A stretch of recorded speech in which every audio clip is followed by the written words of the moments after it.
The SLK Central Union, a group of indigents of SLK in Osun State, on Monday alleged that some assailants in police uniform invaded the town and reportedly shot dead 4 residents, leaving many others injured. In some footage obtained from some SLK residents, 5 people were shown drenched in blood after allegedly being shot by the assailants. Addressing journalists in Osogbo, Mr. Oladiti Awodiran, who spoke on behalf of the union, said 3 vehicles were also raised on the premises of Owamiran of SLK, Oba Adeyemi Adediran's palace during the crisis caused by disagreement over the appointment of Prince Timileyin Oluyemi Ajayi as the Olojudo of Ido Ayegunle. Awodiran called on the heads of security agencies in the state and the office of the Special Advisor to the Governor on Security to investigate the killing in the community with a view to bringing to book the perpetrators.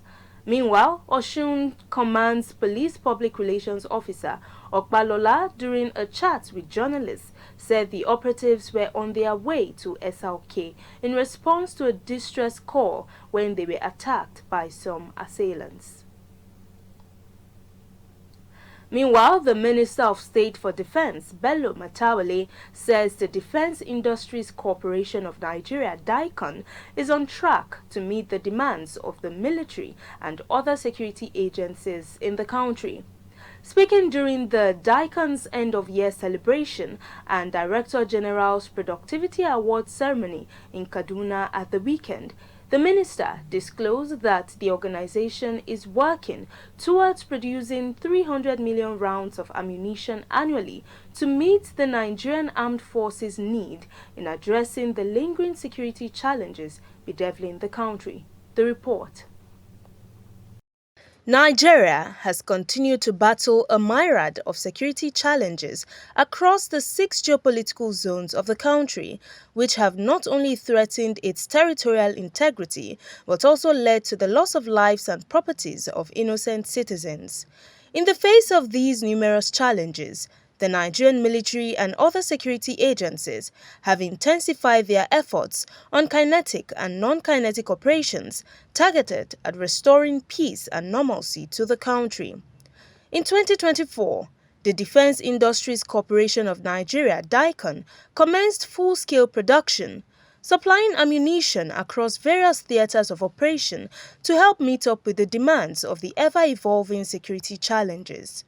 Speaking at the DICON's end-of-the-year celebration and Director General's Productivity Award ceremony in Kaduna, the Minister of State for Defense, Bello Matawalle, said the celebration marks a significant milestone in strengthening the capacity of the Nigerian Armed Forces, while highlighting the crucial synergy that exists between Nigeria's political, economic and military sectors in advancing the nation's strategic goal of overcoming security threats.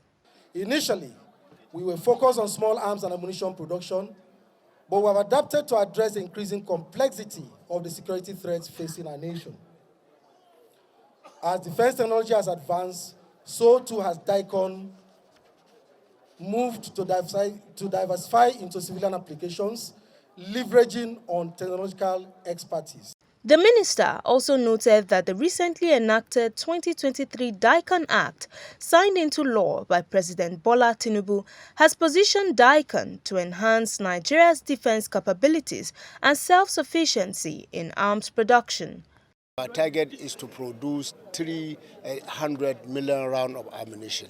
What we are trying to do is to limit the procurement outside the country. Before, we normally send our money to other countries, devalue our currency, that is Naira, and that is the reason why the dollar is every day going higher, because we don't have a productivity plan. But today we thank God that with the leadership of the Director General, DICON, we are seeing a lot of changes. The minister further emphasized that Nigeria is working towards producing more arms locally, limiting the reliance on foreign procurement. Highlights of the event included cultural dance performances and an awards ceremony recognizing outstanding contributions of staff. In its effort to safeguard lives and property of citizens, the Kano State Police Command has reportedly foiled a terrorist plot and arrested 3 suspects, including the wife of a wanted Chadian terrorist, Ahmad Abba. The success of the operation is a testament to the command's readiness and commitment to safeguarding the state. The report. According to Commissioner of Police CP Salman Dogo, the police received intelligence reports about the presence of suspected terrorists in the state, prompting a security alert on January 24, 2025. This prompted the command's swift intervention in patrol and surveillance measures in close collaboration with intelligence agencies and local communities to identify suspicious activities and individuals. The arrested suspect, including the wife of a Chadian terrorist, Abba, and 2 associates, of whom one is a Nigerian. Authorities also recovered improvised explosive devices, IEDs, from the suspects, highlighting the severity of the foiled plot. Acting on one of the intelligence reports, IED, improvised explosive device, were recovered with discreet investigations in progress. Also, a wanted suspected terrorist, Ahmad Adam Haba, a Chadian national, who masterminded the killing of 17 people in Republic of Chad, was identified planning to set a terrorist base in Kano. The wanted Chadian suspected terrorists escaped out of Nigeria and were successfully apprehended 3 of the suspect associates, including his wife. Another Chadian named Jubril Mohammed, 42 years old, and a Nigerian. They were arrested following a thorough investigation and intelligence-led policing and are currently in custody with investigation ongoing. I am pleased to announce that the command have made significant progress in our effort to dismantle this network and neutralize any potential risk, as there is no hidden place for criminals in Kano State. This development is the latest in a series of security operations aimed at combating terrorism in the region. The Kano State Police Command further reaffirmed its commitment to protecting the state and its citizens, urging the public to remain vigilant and report any suspicious activities. Kano State has experienced a series of security challenges in recent years, including terrorist attacks and kidnappings. The State Police Command is working tirelessly to address these concerns, collaborating with federal authorities and local communities to curb the security threats. The foiled terrorist plot is a significant achievement for the Kano State Police Command, demonstrating its capabilities and commitment to safeguarding the state. As the command continues to work towards a safer and more secure Kano, citizens are urged to remain vigilant and cooperate with law enforcement agencies. Florence Joshua reporting for Clearview News Desk. Now, 3 siblings, a boy and 2 girls, have allegedly been murdered by yet-to-be-identified killers in Nnewi North Local Government Area, Anambra State. The siblings, aged 9, 7 and 5, were suspected to have been murdered by the assailants who swooped on them in their house, murdered them and stalked their lifeless bodies inside a deep freezer in their apartment in Nnewi community in Nnewi. It was gathered that the eldest of the siblings were left in their apartment by their mother, Mrs. Chikazo Ejezie, said to be a lecturer and a nurse, to participate in an examination on the fateful day the alleged killers of her children struck. Meanwhile, efforts to reach the Anambra State Police Command Public Relations Officer, Tochukwu Ikenga, has proved abortive at the time of filing this report. May their souls rest in peace. In a bid to ensure the rights to safety and education for the Nigerian child, some renowned child-centered organizations, SOS Children's Villages, Save the Children, Plan International, and Terre des Hommes have joined forces to establish a coalition and initiative aimed at addressing critical challenges faced by Nigerian children. World Cancer Day is an international day marked on 4th February every year to raise cancer awareness and to encourage its prevention, detection, and treatment. Statistics from WHO indicate 2.4 million cases of cancer in 2022, including 56,000 children and 1.5 million deaths. It is estimated that there will be an 85% increase in the number of new cases and deaths in 2050. Today, as the world observes World Cancer Day under the theme United by Unique, the community of persons with albinism in Nigeria said it lost 3 of its members to the ravaging disease a few days ago, while many are still battling for their lives without access to proper medical care or hope for survival. The community of persons with albinism in Nigeria are calling on the Nigerian government and other relevant stakeholders to stand with them in the fight against skin cancer, as well as calling for inclusion of persons with albinism in government healthcare programs. Government should please include skin cancer as benefits of national health insurance scheme. This will encourage our members to have subsidized fees for their medical bills. It will encourage them to go to the hospital to get support, to get treatment.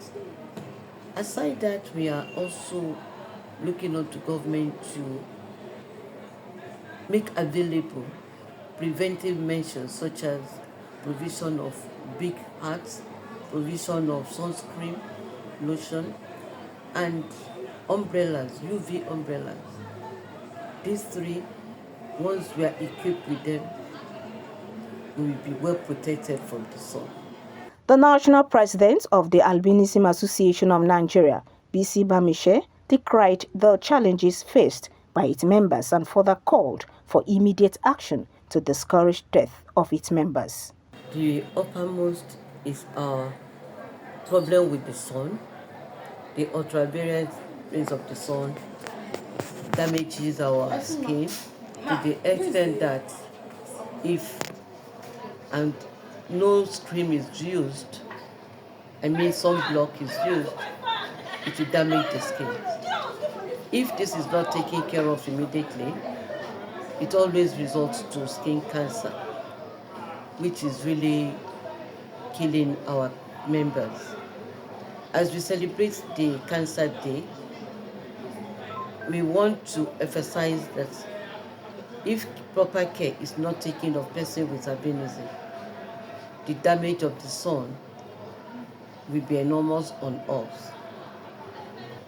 The other issue is the low vision that we have, which is the main reason why we are in the disability community.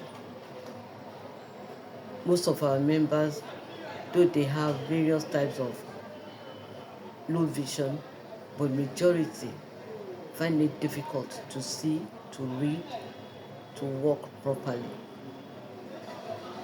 Aside all this, the problem would have been even minimized if federal government have come up to our help.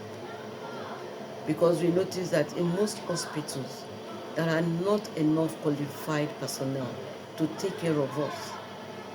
We are supposed to be having skin screening at least once every month. But this has not been possible because we don't have the personnel to do this. Other problems are with the children with albinism who in school, teachers don't move them close to the blackboard for them to see well. This is why you see some children repeating class every year. Even some schools, they don't allow the children to wear long sleeve uniform, and they will still keep them outside in the sun. By the time they get home, their body will be red all over. As they are growing up, if care is not taken, it will result to skin cancer. So these are part of our problems.